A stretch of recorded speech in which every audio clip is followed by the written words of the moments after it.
Hello friends, good afternoon. আজকে তোমাদের সামনে নিয়ে চলে এলাম পোস্তর বড়া আর বেগুন দিয়ে ইলিশ মাছ দিয়ে হালকা করে ছোট করে করলাম। আগের দিনও তোমাদেরকে ইলিশ মাছ বানিয়ে দেখিয়েছিলাম, তো হালকা করে আমি বানিয়েছি যখন, তাই ভাবলাম তোমাদের সাথে শেয়ার করে নিই। দেখো, আমি পোস্তর বড়া পোস্ত বেটে নিয়েছিলাম, আর পেঁয়াজ কুচি আর লঙ্কা কুচি রেখেছি। এখানে পোস্তর বড়া করার জন্য বেশি কিছু লাগেও না। আর প্যান নিয়ে নিয়েছিলাম, ফ্রাইং প্যান।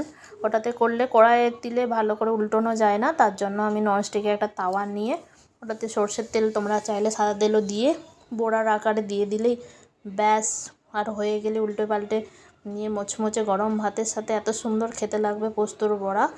তোমরা হয়তো কারা কী খেয়েছো জানি না, একবার বানিয়ে এরকম করে খেয়ে দেখো, সত্যি তোমাদের ভালো লাগবে। আর দেখো, আবার আমি নিয়ে চলে এসেছি বাজার থেকে ইলিশ মাছ। বেগুন দিয়ে ইলিশ মাছটা করলে যা এত সুন্দর খেতে লাগে, সব থেকে তো ভাবি ভাত দিয়ে খেলে একদম এটা দিয়েই শুধু মনে হবে তোমরা ভাত খেয়ে নাও। তো বেগুনটা দেখো, আমি প্রথমে মাছগুলোকে ভেজে নিয়েছি আর বেগুনগুলো ডাঁটি সহ আমি কেটে নিয়েছিলাম। কড়াইতে বসি কিছু না, তেল দিয়ে আর কালো জিরে ফোড়ন আর শুকনো লঙ্কা ফোড়ন দিয়ে বেগুনগুলো নুন হলুদ দিয়ে ভাপিয়ে নিয়েছিলাম। ভালো করে ভেজে নিয়ে সর্ষে আর পোস্ত বেটে রেখেছিলাম।